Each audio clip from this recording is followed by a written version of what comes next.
మనకు తెలిసిన వాళ్ళు ఉన్నారు అన్నట్టంటే ఇంకా ఆ పొజిషన్ బయటికి ఎందుకు వెళ్తుంది? బయట నుంచి వచ్చిన అప్లికేషన్లకి నో రిప్లై ఈమెయిల్లే వెళ్తాయి. సో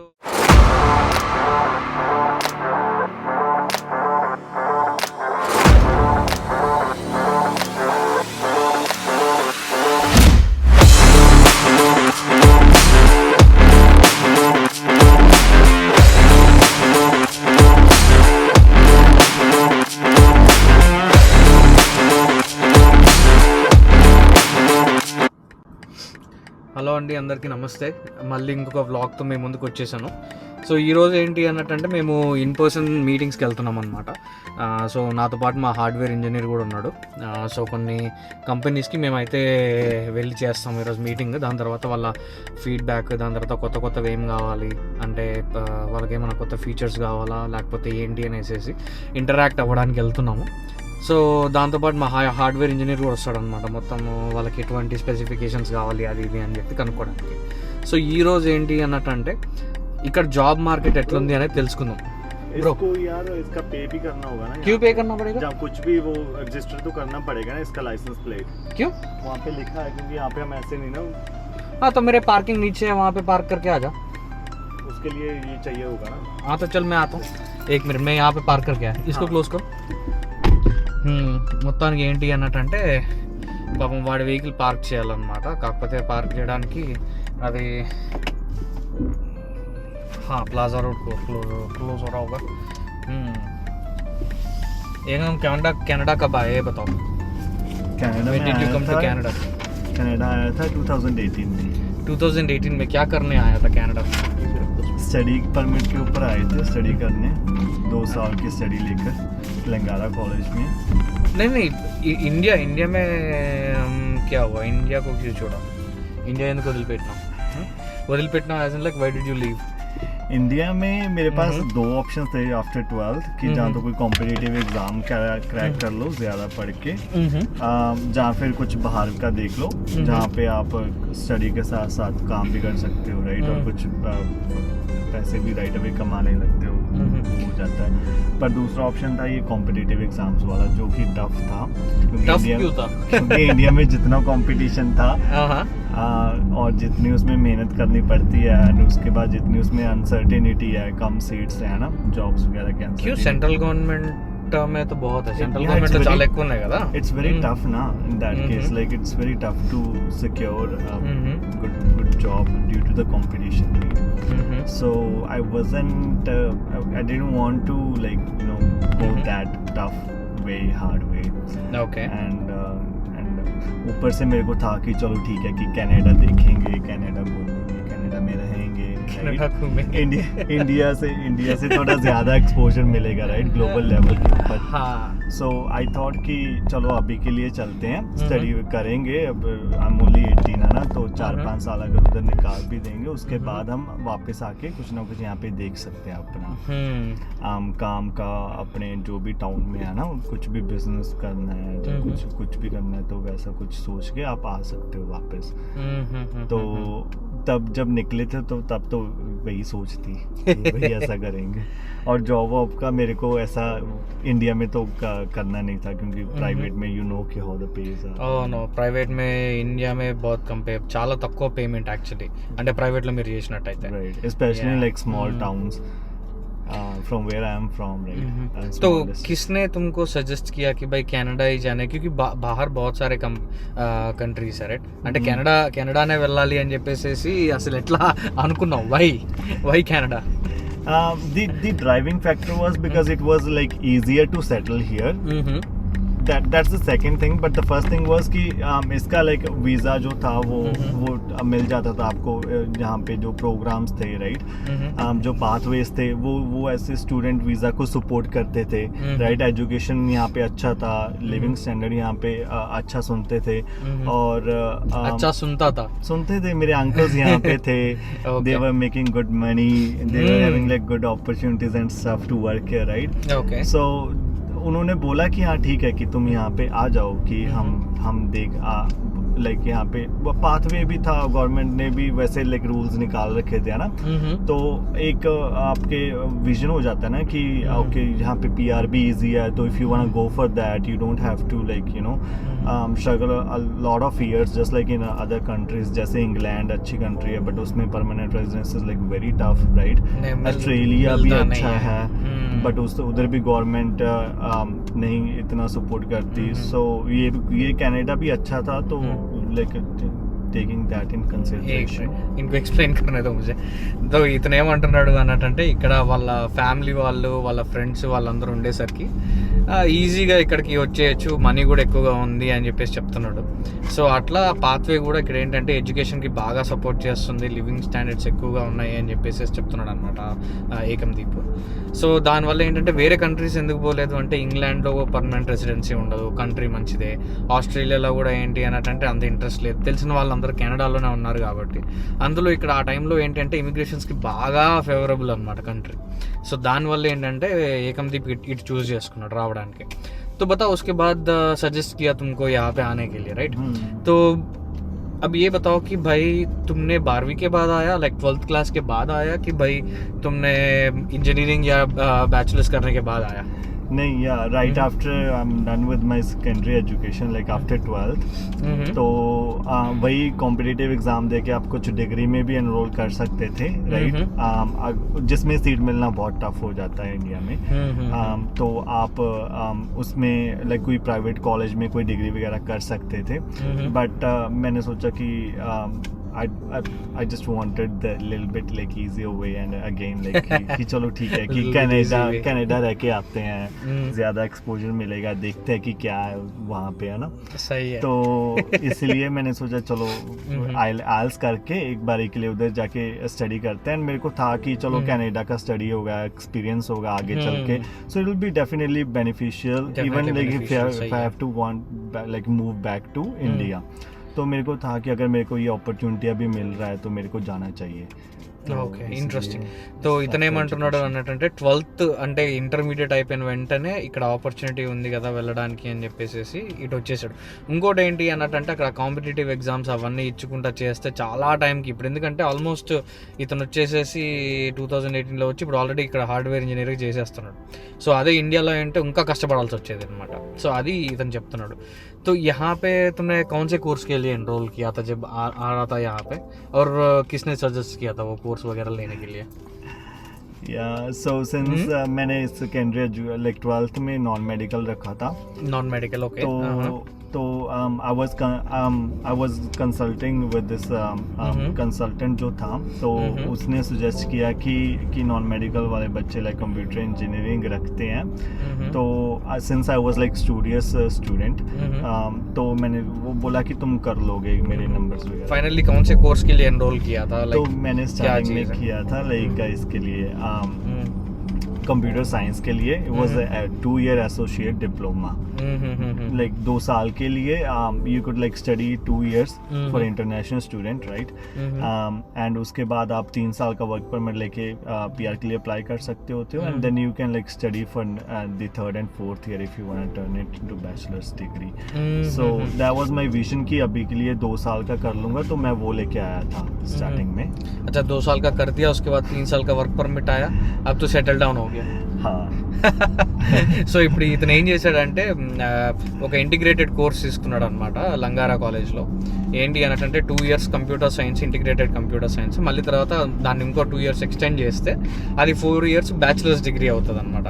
కానీ మనోడు ఏంటంటే 2 years చేసిన తర్వాత ఫస్ట్ వర్క్ పర్మిట్ తీసుకొని పర్మనెంట్ రెసిడెన్సీ వేసుకొని అప్పుడు చూద్దాము అన్న ప్లాన్లో ఉండి 2 years చేసేసాడు. సో 2 साल तुमने किया वहाँ पे, तो 2 साल तुम्हारा लाइफ कैसे था? ये यहाँ पे जैसे तुम अभी स्टूडेंट पे था, राइट. तो स्टूडेंट पे क्या करता था और कमाई के लिए कौन सपोर्ट करता था तुम्हें? लाइक उसके बाद जो एक्सपेंसेस है, घर का एक्सपेंसेस है या फिर लाइक गाड़ी का एक्सपेंसेस है या ट्रैवलिंग एक्सपेंसेस है, वो कौन तुमको देता था? वो सब खुद ही मैनेज करते थे. वो कैसे करते थे कि जो ये डेली के एक्सपेंसेस होते थे, सो बेसिकली यहाँ पे क्या होता है कि आप कॉलेज भी जाते हो, जैसे like 3 to 5 days per week आप कॉलेज चले जाते हो depending on your class schedule, और जो बाकी के दिन आपके बचते हैं तो आप उसमें 20 hours काम कर सकते होते हो. तो वो मैंने जब आया था लाइक 2018 में, like after with in 1 month मेरे को अच्छा जॉब मिल गया था. तो मेरा वहाँ से लाइक जो भी था वो खर्चा निकलने लगा था, और थोड़ा बहुत सेविंग्स भी हो जाता था. और GIC की जो GIC आता है हमको GIC, ओके, जो हम पीछे से इंडिया में फंड्स हमारे इसके लिए लाते हैं, राइट, एक्सपेंसेस के लिए, तो वो भी एवरी मंथ उसका आई थिंक 650 के आसपास आ जाता था. और जो मेरे कुछ सेविंग्स थी, तो वैसे काम करके जो पैसे कमाते थे तो उससे खर्चा चल जाता था. और आफ्टर 4 months जो हमारा कॉलेज का फीस वगैरह होता था, राइट, एवरी सेमेस्टर, तो वो भी उसमें से निकल जाता था, क्योंकि तब इतने it was like affordable as compare to now. Things were affordable back then मतलब 2018 ही तो है. It's like 6 years. Yeah, and 6 after years. that, like True. COVID hit, right? And then COVID everything was very bad actually. Right. So Ekamdeep ఏమంటున్నాడు అన్నట్టు అంటే వచ్చే ముందు GIC కట్టాడు అనమాట ఇండియాలో. సో GIC ఏంటి అన్నట్టు అంటే అదొక ఇన్సూరెన్స్. వీళ్ళు ఏంటి అన్నట్టు అంటే కెనడాకి వచ్చే ముందు వాళ్ళు ఇండియాలో అది పే చేస్తారు. సో ఎవ్రీ మంత్ ఏంటి అన్నట్టు అంటే ఆ GIC మనీ వీళ్ళకి మంత్లీ ఒక 600 అట్లా వస్తూ ఉంటుంది. దాంతోపాటు మనోడికి వచ్చిన వెంటనే ఏంటంటే స్టూడెంట్ పర్మిట్ మీద వచ్చాడు కాబట్టి ఎటు తిరిగి ఒక 20 hours వర్క్ చేసుకోవచ్చు అనమాట. అతను ఏది పార్ట్ టైం ఎక్కడన్నా చేయొచ్చు, స్టూడెంట్స్కి లీగల్లీ అలౌడ్. సో ఏంటి అన్నట్టు ఎయిర్పోర్ట్లోనే మీకు అది ఇస్తారు కదా, వర్క్ పర్మిట్ అదే స్టూడెంట్ పర్మిట్ ఇచ్చినప్పుడు దాని మీద కండిషన్స్లో మెన్షన్ చేస్తుంటుంది అనమాట, ఆఫ్ క్యాంపస్ మీరు 20 hours వర్క్ చేయొచ్చు అని చెప్పి. సో వచ్చినామంటే మనోడికి మంచి జాబ్ వచ్చిందంట. సో దానివల్ల ఆ ఎక్స్పెన్సెస్ ఏవైతే ఉన్నాయో, ఏది ట్రావెలింగ్ కానీ అవన్నీ కూడా ఏంటి అన్నట్టు వాటి నుంచి తీసాడు అనమాట. అంటే ఇండియా నుంచి ఓన్లీ ట్యూషన్ ఫీజు ఒక్కటే వాడు వేయించుకునేది, దాని తర్వాత మిగతావన్నీ కూడా ఇక్కడే పనిచేసి అవి క్లియర్ చేసుకున్నాడు అనమాట. तो ये बताओ कि कौन सा पार्ट टाइम जॉब करते थे ये जो 2 साल तुमने शायद 2 साल तुमने पढ़ाई किया, राइट? तो वो 2 साल कौन सा पार्ट टाइम जॉब करता था तुम? स्टार्टिंग में तो मेरे को एक वेयर हाउस में मिला था. For few months I did that. वो टेम्पररी पोजीशन था.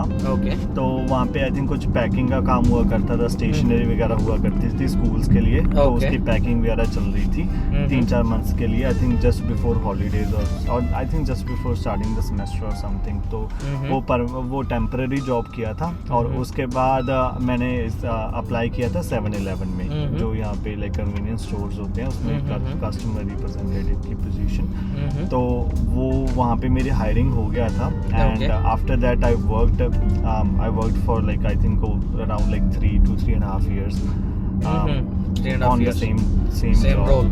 Okay. Same job, like same store, and like role was definitely like promoted with time, but it was like same store and same company. तो study करते वक्त वही किया था. Study करते वक्त वो उसके किया बाद भी, और स्टडी के बाद भी तुमने थोड़ा कंटिन्यू किया उसको? हाँ, तो वो लाइक वहाँ पे जो था, वहाँ पे लाइक बहुत अच्छा एनवायरनमेंट था, कोवर्कर्स बहुत अच्छे थे, और वहाँ पे एक अच्छा लाइक मन लगने लगा था. तो मैंने वो स्टडी के बाद भी नहीं छोड़ा. तो जैसे मेरे को फुल टाइम जॉब भी मिला, तो मैंने वीकेंड के ऊपर उसको like as a side income थोड़ा बहुत आपका निकलने लगता है, तो वो मैंने वहाँ पे कंटिन्यू कर लिया था. अच्छा, तो एक बात बताओ, स्टडी के बाद अगर तुम 2 जॉब्स रखना चाहते हो तो रख सकते हो, इसका मतलब लाइक तुम्हारा मेन जॉब और तुम्हारा ये जो पार्ट टाइम तुम कर रहे थे, तो इसको भी कंटिन्यू कर सकते हो कि नहीं? हाँ, like you have to like balance it little bit, क्योंकि इफ़ यू डू सो, तो नॉर्मली आपका क्या होता है कि 5 days लाइक वीकडेज जो होते हैं मंडे टू फ्राइडे, आप कोई भी एक जॉब अपनी जो फुल टाइम होती है आप उसको देते हो, वो करते हो. And then on Saturday Sunday you have this opportunity कि आप उसको पार्ट टाइम जॉब कर सकते हो सैटरडे संडे. जैसे कन्वीनियंस स्टोर्स जो 24/7 होते हैं, तो उनमें आपको वीकेंड्स के ऊपर भी शिफ्ट्स मिल जाती हैं करने के लिए पार्ट टाइम.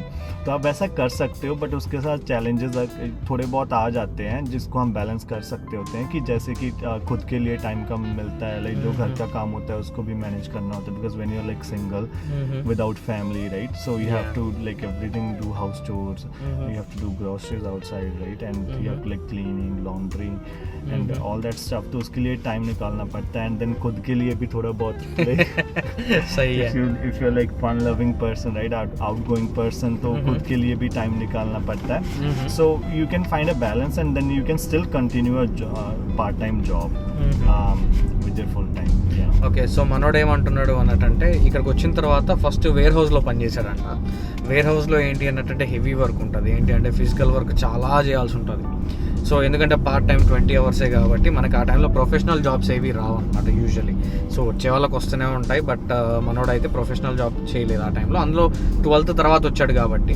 సో ఇంకోటి ఏంటి అన్నట్టు రైట్ దాని తర్వాత వెంటనే 7-Elevenలో వచ్చిందనమాట, దానికి అప్లై చేస్తే సేల్స్ అసోసియేటెడ్గా వచ్చిందంట. అదేంటంటే ఆ జాబ్ 4 years చేశాడంట, 3.5 years to 4 years అది కంటిన్యూ చేశాడంట అబ్బాయి. ఎందుకు అన్నట్టంటే కెనడాలో ఏంటి అన్నట్టంటే మీరు 2 jobs చేసుకోవచ్చు. ఇండియాలో ఏంటి అన్నట్టంటే ఒక జాబ్ చేసిన తర్వాత వేరే జాబ్ నాకు తెలిసి రిస్ట్రిక్షన్ ఉంది. సో ఇక్కడ ఏంటి అంటే అట్లా రిస్ట్రిక్షన్స్ లేవు, మీరు 2 చేయొచ్చు 3 చేయొచ్చు, దట్స్ అప్ టు యూ, మీ ఓపికని బట్టి. కానీ మనోడు ఏంటి అన్నట్టంటే అప్పటికే బాగా పులుసుగా ఆరిపోయేదంట, ఎందుకంటే ఈ వీకెండ్లో ఏమో 7-Eleven చేసేవాడు, దాని తర్వాత వీక్ డేస్లో ఏమో మళ్ళీ ఫుల్ టైం జాబ్ వచ్చిందంట తర్వాత. కానీ స్కూల్ ఉన్నంత వరకు ఏదైతే ఎడ్యుకేషన్ చేశాడో అప్పటి వరకు మొత్తం వీక్ డేస్లో స్కూల్కి వెళ్ళేవాడు, వీకెండ్లో వచ్చి పని చేసేవాడు అనమాట ఆ టైంలో. तो उसके बाद जैसे तुमने कंप्लीट कर दिया तुमने एजुकेशन ना, तो उसके बाद तुम्हारा हायरिंग प्रोसेस कैसे हुआ था? लाइक तुमने कहाँ अप्लाई किया, और उसके बाद तुम ये हार्डवेयर इंजीनियरिंग में कैसे सेटल हुआ? लाइक ये जैसे हार्डवेयर इंजीनियर बना तुमने, तो ये कैसे सेटल डाउन हुआ? क्योंकि अभी तुमने 12वीं किया, अगर मान के चलो कोई डायरेक्ट एप्लीकेशन किया या फिर कोई रेफरेंस के थ्रू गया था, like how was that? Right. तो जैसे स्टडी खत्म हुआ था तो I was like looking some sort of job, right. मैं इंडीड के ऊपर सर्च कर रहा था, और जो प्लेटफॉर्म्स होते हैं जॉब सर्च करने के लिए ऑनलाइन, तो उसके ऊपर जा रहा था. एंड देन मेरे कोवर्कर थे एक कोलीग 7-Eleven में, तो I was talking with him कि भाई मैं like I am looking for a job, for full time job, some professional job, right. So then उनकी जो कंपनी थी जहाँ पे वो काम करते थे फुल टाइम, तो they were also looking for the like for person in hardware engineering, right. And then I had that education and background from my like 2-year diploma, which was in computer science. Okay. So I with his reference, I got that interview, and with the boss of the CEO of the company, right. So he took my interview. It was during the COVID, so it was like online, yes, not in person. It was a Zoom meeting. So that interview did go well, and after that, like that's how I got hired. Okay, तो एक बात बताओ, getting a job without reference is easy? Canada में easy है?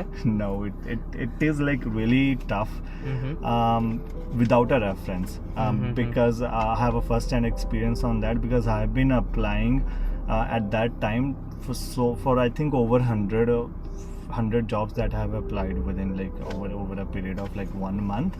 And मेरे को किसी से भी कोई इंटरव्यू की कॉल तो बिल्कुल भी नहीं आई थी. सभी की ईमेल्स आती थी कि जो नो रिप्लाई वाली ऑटोमेटेड ईमेल्स होती है कि we have gone with someone else. No reply వాली. ఓకే, సో మనోడు ఏం చెప్తున్నాడు అంటే 7-Elevenలో పనిచేసేటప్పుడు సో మనోడు జాబ్ అప్లై చేసేవాడు అనమాట. సో ఎక్కడ అప్లై చేసినా నెలలో ఆల్మోస్ట్ 100 అప్లికేషన్స్ దాటి వేసినా కూడా ఎక్కడి నుంచి కూడా నో రిప్లై అని ఈమెయిల్స్ వస్తాయి కదా. ఏంటి అంటే బాబు మీ అప్లికేషన్ మా దగ్గరకు వచ్చిందని ఆ ఈమెయిల్సే వచ్చేవంట. కానీ ఎక్కడ ప్రాపర్గా రాకపోతే వీళ్ళ దగ్గర 7-Elevenలో పనిచేసేటప్పుడు వీళ్ళ కలీగ్ అతను ఉన్నాడంట, వేరే సాఫ్ట్వేర్ కంపెనీలో పనిచేసుకుంటా. సో అతన్ని అడిగితే అతను రెఫరెన్స్ ఇచ్చాడనమాట. ఇచ్చిన వెంటనే ఏంటి అంటే డైరెక్ట్ అది కోవిడ్ టైము. సో ఇక్కడ ఏంటంటే రెఫరెన్స్ త్రూ చాలా వర్క్స్ జరుగుతాయి అనమాట. సో నెట్వర్కింగ్ అనేది చాలా ఇంపార్టెంట్. సో అలా అతను గెట్ ఆన్ అవ్వగలిగాడు అనమాట. సో ఇక అభి జైసే తుమ్ గయా వहाँ पे कितने साल से अभी वहाँ पे काम कर रहे हो? I have joined that company in 2020, so it's like 24 now. Okay. So that's 4 years. Yeah, so 4 years now I have been working with the same company. Okay मैंने सुना था कि लोग एक बार कंफर्टेबल हो जाते हैं तो उसको एक प्राइमरी जॉब की तरह ट्रीट करके अब सेकेंडरी पैसिव इनकम के लिए वो कुछ और भी करते हैं, राइट? तो प्राइमरी जॉब तो छोड़ते नहीं है क्योंकि नया जन को अपॉर्चुनिटी चाहिए, राइट। को नया जन को अपॉर्चुनिटी कब आएगा? जब बंदा छोड़ के दूसरे अपॉर्चुनिटी पे जाएगा। राइट। तो इसके ऊपर like what do you think? जैसे तुम्हारा प्राइमरी जॉब भी है, अब सेकेंडरी अभी तुम दूसरे कंपनी में भी काम कर रहे हो, बेटर वो नाम नहीं बोलेंगे बट स्टिल दूसरे कंपनी में भी काम कर रहे हो, इसके वजह से क्या इम्पैक्ट रहेगा? जैसे अभी लोग आ रहे हैं जॉब्स के लिए, राइट? तो what do you like, what's your opinion on that? क्योंकि अभी तुम 2 जॉब्स कर रहे हो, तो एक तो फुल टाइम है ही हार्डवेयर इंजीनियर तुम, और उसके ऑन टॉप ऑफ इट तुम तो दूसरा भी करते हो जब तुम्हारे फ्री टाइम होता है। तो इसके वजह से जो नए बंदे आते हैं उनके ऊपर क्या इम्पैक्ट रहेगा? सो आई थिंक इसमें क्या रहता है ना कि जैसे आप किसी कंपनी में हायर हो गए, राइट? सो जैसे आप नॉर्मली क्या होता है कि when you are young, right, when you don't have experience and you just like passed out of college, right? तो तब आपको मोस्टली एंट्री लेवल्स ही जॉब पोजीशंस मिलती है, विदाउट एक्सपीरियंस आपके पास नहीं होता, राइट? तो उस केस में क्या होता है कि जैसे जो पुराने लोग होते हैं, जैसे मेरे को यहाँ पे 4 इयर्स एक कंपनी में हो गया, right? So I think it would be really good कि अगर मैं उसमें लाइक प्रमोट होता रहूँ, और जैसे कोई आगे की पोजीशंस होती हैं वो काम हम हैंडल कर सकते हैं उस कंपनी में, right? So if I keep climbing the ladder in the same company, तो जो मेरा पुराना काम होगा, नीचे का काम होगा, सो विच आई वाज डूइंग प्रीवियसली, तो वो पोजीशन एक तरह से खाली हो जाती है। हाँ जी, सही बोला। then somebody else could get in, जैसे मैं आया था 4 साल पहले, I stepped in, so somebody else can step into that position, and then it just goes on like that. Okay, so మనోడు ఏం చెప్తున్నాడు అంటే ఇక్కడ ఒకటి ఫ్లెక్సిబిలిటీ అనేది బాగా ఇదైపోతుంది అన్నమాట. ఎందుకంటే ఒక్కసారి ఇప్పుడు 4 ఇయర్స్ అయిపోయింది ఇంట్లో, వీడు కంఫర్ట్ లెవెల్స్లోకి వెళ్ళిపోయాడు ఈ పర్టికులర్ జాబ్లో. సో కంఫర్ట్ లెవెల్స్కి వెళ్ళిపోయిన తర్వాత ఏంటంటే వదలదలుచుకోరు దాన్ని. అంటే ఇప్పుడు నువ్వు మన ఇండియాలో ఏంటంటే ఒకటి వదిలిపెట్టినప్పుడే వేరేది హై పెయిడ్ జాబ్ పట్టుకుంటారు కదా, ఇక్కడ అట్లా కదా, ఒకటి పర్ఫెక్ట్ పర్మనెంట్ జాబ్ పెట్టుకుంటారు, ఇంకోటి ఏంటి అన్నట్టంటే ప్యాసివ్ ఇన్కమ్ కోసం వేరే దగ్గర కూడా పనిచేస్తారు అనమాట. సో దానికి దీనికి ఎటువంటి లింక్స్ ఉండవు. కాకపోతే దీనివల్ల ఏంటి అన్నట్టంటే ఆపర్చునిటీస్ కొత్త వాళ్ళకి ఏమవుతుంది అంటే తగ్గిపోతుంది. సో ఇప్పుడు ఏంటి అన్నట్టు వచ్చిన వాళ్ళందరూ 10 ఏళ్ళు 20 ఏళ్ళు అసలు జాబ్ వదిలిపెట్టరు, అట్లనే చేస్తుంటారు పర్మనెంట్ జాబ్ని. సో వాళ్ళు కంఫర్ట్ ఉంటారు, ప్లస్ వాళ్ళకి మార్కెట్ తెలిసిపోయి ఉంటుంది. సో ఇది అనమాట. अच्छा एक और चीज़, अभी तुम अकेला आए हो जब यहाँ पे आए हो, जब मुझे पता है वो चीज़, आने के बाद तुम्हारे फैमिली में कितने जने को लेके आए ये बताओ? ओके, तो कम से तो ऐसा है कि जो मेरे फैमिली में रिलेटिव्स हैं ना, तो जो मेरे फर्स्ट कजन्स हैं, मेरे से पहले एक मेरा जो बड़ा भाई था, कजन था, वो आया था, एंड उसने मेरे को ऑब्वियसली बुला लिया. वो बोला कि जैसे मैंने बताया कि रिलेटिव्स ने बताया कि यहाँ पे अच्छा तुम यहाँ पे आ जाओ, तो मैं यहाँ पे आ गया. तो उसके बाद जब मैं यहाँ पे आया तो मेरे जो बाकी के कजन्स थे जो मेरे से छोटे थे, जो आई थिंक वो 5 लोग हैं, तो वो 5 जन अभी वो सारे इधर हैं. So with in next 2 to 3 years वो सभी यहाँ पे आ गए. उसके बाद वो मेरे फर्स्ट कजन्स, अभी जो मेरे एक्सटेंडेड रिलेटिव्स हैं आगे के, राइट? तो उनके वो भी सारे कजन्स यहाँ पे हैं. Okay, interesting. लाइक जो मेरे लेट्स से मेरे फादर के जो कजिन्स छोड़ो, तुम्हारा बहन और तुम्हारे मम्मी डैडी को भी तो बुला लिया तुमने. My whole family is here. मेरी बहन को बुला लिया, फिर शी वाज मैरिड, सो उसके हस्बैंड को बुला लिया, and then her mother in law उनको बुला लिया. तो my mom dad they are here. So everyone from your family, right? Everybody from my. So పంజాబీస్లో ఇది ఒకటి ఉంటుందండి. వీడు ఒక్కడు వచ్చాడు, వీడు 12th క్లాస్ అంటే ఇంటర్మీడియట్ ఒకటి చదివి ఇక్కడికి వచ్చేసి ఏం చేస్తున్నాడు, వీడు ఒక్కడే రావడం కాకుండా వీళ్ళ 5 కజిన్లని, వీళ్ళ సొంత అక్కని, దాని తర్వాత వీళ్ళ పేరెంట్స్ని, వీళ్ళ అక్క మ్యారేజ్ చేసుకున్న తర్వాత వీళ్ళ అక్క వాళ్ళ హస్బెండ్ని, సో మొత్తం ఫ్యామిలీని తీసుకొచ్చి పెట్టాడు. ఓకే, సో ఇప్పుడు ఇంకా ట్విస్ట్ చూడండి, భలే ఉంటుంది. अच्छा तुम बताओ, तुम्हारा दीदी कहाँ पे काम करती है अभी? So जो हमने पहले बताया था कि networking is very important, right? So networking के बाद छोड़, ये बताओ कि तुम्हारा दीदी कहाँ काम करती है? So because of my network, right, and references, because of my reference, she has also started working in the same company as I'm working in. So ఇప్పుడు ఏమవుతుంది అన్నట్టు వాళ్ళ అక్క వచ్చినమ్మంటే వీడు పనిచేసే కంపెనీలోనే అంటే ఇప్పుడు మా కంపెనీలోనే ఇప్పుడు హార్డ్వేర్ ఇప్పుడు తను ఫుల్ఫిల్మెంట్ హార్డ్వేర్ హ్యాండిల్ చేస్తుంది అనమాట మొత్తం. సో ఏంటి అన్నట్టు అఫ్ కోర్స్ దానికి బయట నుంచి అప్లికేషన్స్ వస్తాయి, కాకపోతే ఏంటి రెఫరెన్స్, ఎందుకంటే ఇప్పుడు ఏకందీప్ తెలుసు కాబట్టి, అంటే వాళ్ళ ఓన్ సిస్టర్ కాబట్టి మనోడు దూరిపేసాడు అని. సో కాబట్టి దట్ ఈస్ ఏంటంటే ఒక రెఫరెన్స్కి ఎట్లా పవర్ ఉంటుందంటే ఇప్పుడు తను ఇంకా చదువుకున్న టైంలోనే మా కంపెనీకి రిక్వైర్మెంట్ ఉండింది, ఆ టైంలోనే తను కూడా ఇక్కడ ఉండింది కాబట్టి ఇంక ఎటు చేయకుండా డైరెక్ట్గా రెఫరెన్స్ ఉంది కాబట్టి ప్రొఫెషనల్ జాబ్లోకి ఎంటర్ అయిపోయింది తను. तो मुझे एक बात बताओ, कितने साल से वो काम कर रही है तुम्हारे साथ सेम कंपनी में? She's been working just over 2 years now. 2 साल से. उसका पढ़ाई के समय भी यहीं पे काम कर रही थी? हाँ, तो पढ़ाई के समय लाइक वो उसका जो पोजीशन था तो वो पार्ट टाइम था. हाँ, पार्ट टाइम. तब कंपनी में जो रिक्वायरमेंट थी वो पार्ट टाइम की थी और उसके पास अवेलेबिलिटी थी. तो वो उसको हायर किया तो उसने पार्ट टाइम स्टार्ट किया था, बट जैसे उसका स्टडी खत्म हुआ सो इंटर्नशिप सब कुछ हो गया. इंटर्नशिप के बाद turns into full time. yes, basically ఏంటి అన్నట్టంటే ఆ పొజిషన్ కూడా పార్ట్ టైం పొజిషన్ కూడా బయటికి పోనీయలేదన్నమాట. ఎందుకు అన్నట్టంటే ఇప్పుడు రెఫరెన్స్ మనం అనుకున్నాం కదా ఇందాక, ఇప్పుడు మనకు తెలిసిన వాళ్ళు ఉన్నారు అన్నట్టంటే ఇంకా ఆ పొజిషన్ బయటికి ఎందుకు వెళ్తుంది, బయట నుంచి వచ్చిన అప్లికేషన్లకి నో రిప్లై ఈమెయిల్లే వెళ్తాయి. సో వీడు ఇంకా వాళ్ళ అక్కని జాయిన్ చేయించేశాడు. సో వాళ్ళ అక్క ఈ అబ్బాయి ఇద్దరు కూడా ఇంకా చేస్తూనే ఉన్నారు. వాళ్ళ అక్క వచ్చేసేసి మొత్తం ఫ్రైట్ ఫార్వర్డింగ్ మొత్తం హ్యాండిల్ చేస్తుంది కంపెనీకి, వీడు వచ్చేసేసి మొత్తం టెస్టింగ్ దగ్గర నుంచి హార్డ్వేర్ వరకు మొత్తం హ్యాండిల్ చేసేది ఈ అబ్బాయి అనమాట. సో మేము మా మీటింగ్ దగ్గరకు వచ్చేసాం, మీటింగ్ అయిపోయిన తర్వాత మళ్ళీ మాట్లాడదాం.